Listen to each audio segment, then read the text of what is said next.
ভোর থেকে মুষলধারে বৃষ্টি শুরু হয়ে গেছে। যেভাবে মানে গরমটা আবার পড়লো, মনেই হচ্ছিল বৃষ্টি হবে হবে। গুড মর্নিং ফ্রেন্ডস, সকলকে জানাই আমার চ্যানেলে অনেক অনেক স্বাগত। আশা করি সকলে খুব ভালো আছেন, সুস্থ আছেন। আর এরকম ওয়েদারে একটু গরম গরম চা না খেলে জমে না ঠিক। তো এই দেখো, আমি এদিকে একদিকে দুধ চা আর একদিকে লিকার চা করেছিলাম। লিকার চা তো করে দেওয়া হয়ে গেছে, আর এদিকে দুধ চাটা হচ্ছে। তো চলো চাটা খেয়ে আজকে সকালটা শুরু করা যায়। সকাল থেকে উঠে থেকে তো বিড়াল ছানাগুলোকেও দেখতে পাচ্ছি না, জানি না এই বৃষ্টির মধ্যে কোথায় আছে আজকে ওরা। নিশ্চয়ই কোনো সেফটি জায়গাতেই হবে, নাহলে অন্যদিন তো আমাদের ঘরেই ঢুকে বসে থাকি, তাহলে দেখো না, দেখতেও পাচ্ছি না। যাই হোক, চলো এবার চাটা খেয়ে নেওয়া যাক গরম গরম। তো এই যে আমি রুটি নিয়ে বসে গেছি, এই যে রুটি রোল করে নিয়েছি, এটাকে এখন চায়ে ডুবিয়ে ডুবিয়ে খাবো। কারা কারা আমার মতন এরকম রুটি চা দিয়ে খেতে ভালোবাসো অবশ্যই জানিও। আমার প্রথম বরাবরই খুবই ভালো লাগতো, এখনও খাই। রুটি থাকলেই এরকম খেয়ে নিই, নষ্ট করি না। আমার শাশুড়ি মাও খেয়ে নেন, আমিও খেয়ে নিই। তার জন্য চায়ের পরিমাণটা একটু বেশিই লাগে, যেহেতু ডুবিয়ে খেতে হয়, না হলে না ঠিক জমে না ব্যাপারটা। তারপরে কি বলো তো, সারাদিন কাজের মধ্যে থাকলে না তখন আর খাওয়ার সময়টুকু হয়ে ওঠে না। তো একেবারে ওই 6-7টা বিস্কুট দিয়ে খাওয়ার থেকে দুটো বা একটা রুটি এরকম রোল করে খেয়ে নিলে পেটেও অনেকক্ষণ থাকে। তার জন্য এই রুটিই খেয়ে নিই একবারে। শাকটার অবস্থা দেখো বন্ধুরা, পুরো শুটকে গেছে ঠান্ডায়। এখন আমি সবজি নিয়ে বসেছি, এখন ভাবছি কি রান্না করব। এরকম বৃষ্টির ওয়েদার বাইরে, আর কদিন আগে যেহেতু খিচুড়ি বানানো হয়েছিল, খাওয়া হয়েছিল, আর ইচ্ছাও করছে না খিচুড়ি খেতে। তো কি করব এখন দেখি। তো চলো কিছু একটা তো বানানো যাক। আর এই শাকটা ভাবছি একটু আলু দিয়ে একটু ভাজা ভাজা করে দিই। এটা তো কাটার পরে এমনিওতেও একটুখানি হয়ে যাবে। এরা কলমি শাক ছিল, প্লাস্টিকে রেখেছিলাম, তারপরেও ঠান্ডা এরম হয়ে গেছে। চলো ফার্স্টে কাঁকরোল দিয়ে শুরু করা যাক। আজকে কাঁকরোলগুলো একটু গোল গোল করে ভাজা করবো। কার কার গোল গোল কাঁকরোল ভাজা খেতে ভালো লাগে। আমার আবার কাঁকরোলের তরকারি ভালো লাগে না, কিন্তু কাঁকরোল ভাজা খেতে খুব ভালো লাগে। আর ওইদিকে পেছন থেকে আমার ছেলে তোমাদেরকে হাই করলো, তোমরাও হাই করে দাও। কাঁকরোল আছে তো তার জন্য একটু গোল গোল করে ভাজা করে দিই।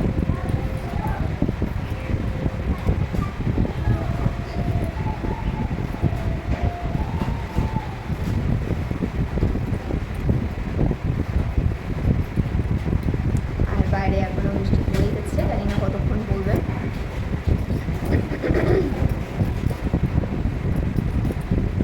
কাঁকরোলগুলো খুবই কচি, একদম দানা নেই, দেখো খুবই কচি, খুব দানা নেই। চলো এবার কুমড়োটাকেও কেটে ফেলি। দেখতেই পাচ্ছ, আগে এরকম চাকা চাকা করে নিয়ে তারপরে আবার ছোটো ছোটো করে গুঁজো গুঁজো করে কাটবো। তবে কুমড়ো কিন্তু চাকা চাকা ভাজা খেতেও কিন্তু খুব ভালো লাগে, আমার তো খুবই ভালো লাগে। তো আজকে ভাবলাম একটু অন্যরকম করেই ভাজি, এই যে এরকমভাবে কেটে নিয়েছি। আর এটা সর্ষে ফোড়ন দিয়ে ভাজলে খুব ভালো লাগে। এবং কুমড়োর যখন আমরা ছক্কা বা তরকারি করি তখনও কিন্তু এইভাবেই কেটে নিই। এই দেখো কোথায় ঢুকে বসে আছে, আমি তো দেখতেও পাইনি, ও ম্যাও ম্যাও করলো বলে দেখতে পেলাম। বৃষ্টির মধ্যে এখানে কেন ঢুকে বসে আছে জঙ্গলে? ও বাবা, ও ওখানে এমনি এমনি ঢোকেনি, কি বুদ্ধি দেখো, ওখানে ও পটি করতে ঢুকেছিল। ওই দেখো, দেখতে পেয়েছো পটি করেছে, মানে শোয় তো ওই দিকে, ওই জন্য এখানে এসে পটি করেছে। আর শোয় হচ্ছে যে বস্তাটা দেখছো, বস্তাটার মধ্যে এতক্ষণ ঢুকে শুয়েছিল, তারপরে ওখান থেকে বেরোলো। আর আমি ভাবছি কোথায় গেল সব বিড়ালগুলো। তবে এখন তো দুজনকে দেখতে পেয়েছি, বাকি সব দুজন কোথায় আছে কি জানি। তবে এইখানটা বৃষ্টিটা কমই পড়ে, কারণ ছাতা দেওয়া আছে বলে ওপরে। এই দেখো উনুনটার জন্যে মা এখানে ছাতা দিয়ে রেখে দেয়, আর ওরা এইখানটা এসেই বেশিরভাগ সময় শুয়ে থাকে। ওই দেখো আবার কোথায় ঢুকে বসে আছে, ঘুপচির মধ্যে, উনুনের মধ্যে। আবার পটি ফটি করবে নাকি রে ভাই, এ কী অবস্থা! না না না, আসলে ওরা গরম খুঁজছে, চারিদিকে ভিজে ভিজে স্যাঁতস্যাঁতে তো, ওই জন্য গরমে ওখানে ঢুকে বসে আছে। কি বুদ্ধি! আর একজন ঘরে এসছে, কোথায় ছিল কি জানি, ভিজে ভিজে এলো। কোথায় ছিলি, ভিজে গেছিস? যা না বাইরে যা, ভিজবি যা। ফোড়ন না দিলে কি আর রান্না জমে? তাই কড়াইয়ে দিয়ে দিলাম একটু কালো জিরে এবং কাঁচা লঙ্কা ফোড়ন, এবং কাঁচা লঙ্কাগুলো ফাটছে দেখো বন্ধুরা, আমারই ভুল, আমি একটুখানি চিড়ে দিইনি তার জন্যে। তো এখন এবার কুমড়োগুলো দিয়ে দিলাম। এরকমভাবে ভাজলে কিন্তু আলাদা রকম খেতে লাগে। তো এইভাবে হালকা আছে আমি যদি ঢাকা দিয়ে ভাজি, আমাদের ভাজাটা খুব তাড়াতাড়ি হয়ে যাবে। আর বন্ধুরা, তোমরা কেমন রথযাত্রা কাটালে অবশ্যই কমেন্টে জানিও। তোমরা তো কেউ কিছু জানালেই না। আমার কেটেছে ভালো, যেহেতু বাপের বাড়ি গিয়েছিলাম তাই। বাপের বাড়ি গিয়ে কি আর একদিনে কি আর মন পোষায় বলো? গেলাম আর চলে আসলাম, তাই ঠিক পোষালো না। আর এদিকে আমার বড়মশাই বলবেই, যতই যাও ততই চাই, পোষায় আর না।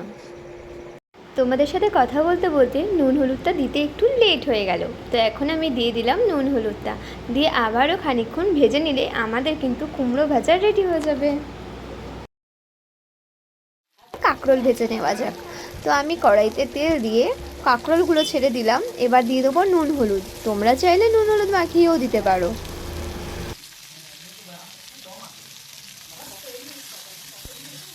তরিটা নড়ছে কেন? কি কি? আচ্ছা, তুমি নাড়াচ্ছো, তুমি দড়ি নাড়াচ্ছো। মা আমাকে জিজ্ঞেস করো কি পেনের মতো রং চাইছে। কি এখানে বসে আছে? দড়িটা ভেতর থেকে নড়ছে কেন? বাবা, তোকে তো দেখাই যাচ্ছে না, তুই ভেতর থেকে আরাম করছিস বসে বসে। ওই দেখো, ওই দেখো, দেখেছো? এটা খেলা দেখো। আমি ভাবছি কি হলো, দড়িটা নড়ছে কেন নিজে নিজে। তো লো ফ্লেমে আমাদের কাঁকরোল ভাজাটা হচ্ছে, লাল লাল হয়ে এসছে, দেখতেই পাচ্ছ। আমি না আগে একদমই পছন্দ করতাম না কাঁকরোল ভাজা, বাট এখন কিন্তু খুব ভালো লাগে। দুদিন আগে মা বাজার থেকে ইলিশ মাছ এনেছিল, তাই মাথাটা রেখে দিয়েছিলাম চচ্চড়িতে খাবো বলে। তো এখানে দেখতেই পাচ্ছ আমরা ডাটা চচ্চড়ি করছি, আর তার মধ্যে ইলিশ মাছের মাথাটা দেব। উফ, কি দারুণ খেতেই না হবে। মাছের মাথা কিন্তু যে কোনো জিনিসে দিয়ে রান্না করলেই খেতে ভালো তো লাগেই, আর সেটা যদি ইলিশ মাছের মাথা হয় তাহলে তো কোনো কথাই হবে না। আর এই রান্নাটা আমার যাই করছে, আমার জায়ের হাতে কিন্তু দারুণ হয় এই রান্নাটা। আর এদিকে আমার এখন খুব পেটে আর কোমরে ব্যথা করছে। কেন করছে বুঝতেই পারছো আশা করি। তো এই যে আমি এখন গরম শেক নিয়ে বসে গেছি, আর আমাদের রান্না কিন্তু প্রায় কমপ্লিট। আর এখন ঘড়িতে বাজে 11:30। আমাদের তাড়াতাড়ি রান্না হয়ে যায়, তারপরে এবার বাকি কাজগুলো করে নেব। তারপরে তো বাবুকে স্কুল থেকে নিয়ে আসা সেগুলোও থাকে, বাট আজকে তো বাবু স্কুলে যায়নি যেহেতু বৃষ্টি হচ্ছিল, তাই জন্য ওকে আনারও ঝামেলা নেই।